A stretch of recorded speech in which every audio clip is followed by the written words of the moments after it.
Live-Action Moana really just made me wish that I was watching the animated version of the film. There were moments, mostly the songs, that I found myself going, that's not how the animated version did it. I have the same complaint about this movie as I do the live-action How to Train Your Dragon movie. It's a shot-for-shot remake, and it just felt like an odd echo of everything that the animated version was. I think Catherine Longa-Aya did a fantastic job as Moana. I really enjoyed her performance around the midpoint of the movie and on. I'm not sure if maybe she just seemed to get more comfortable with her role, or maybe I just started being less harsh and judgy of the film. But I thought she was sassy, but also sincere and comfortable as a character. The Rock, as Maui, was hard for me to really accept. I've seen The Rock act in things, but never as a character that I already had in mind and a character that he voiced already.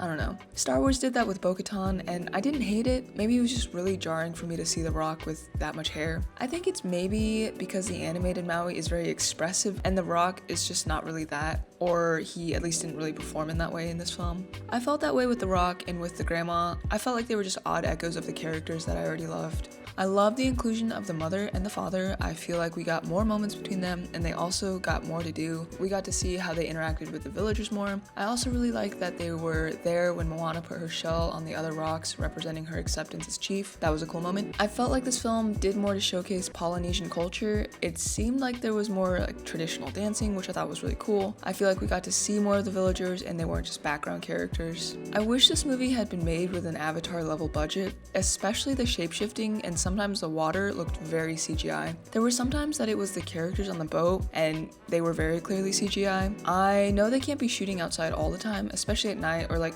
even during the day. The sun would be brutal, but sometimes the lighting looked very staged. Also, why did Catherine have to wear a wig the entire film? I guess it would be a lot for her hair to go through. Maybe we could have done extensions, because Catherine's got actually a lot of hair and it's pretty curly. I don't know, just something that I noticed that bothered me, but maybe I'm being too picky. Also, I don't want Catherine's hair to get cooked if that's what was gonna happen if she didn't use a wig. Sounds like scheduling was intense and they couldn't afford time to reset her hair. Hey Hey made me laugh throughout the film. I really liked the family vibe, loved the inclusion of the parents, loved all the songs, made me want to listen to the original songs. I honestly wish they would have made another story with this cast, with Catherine and her parents, and just made a live action sequel to the two animated films. I think that would have been great.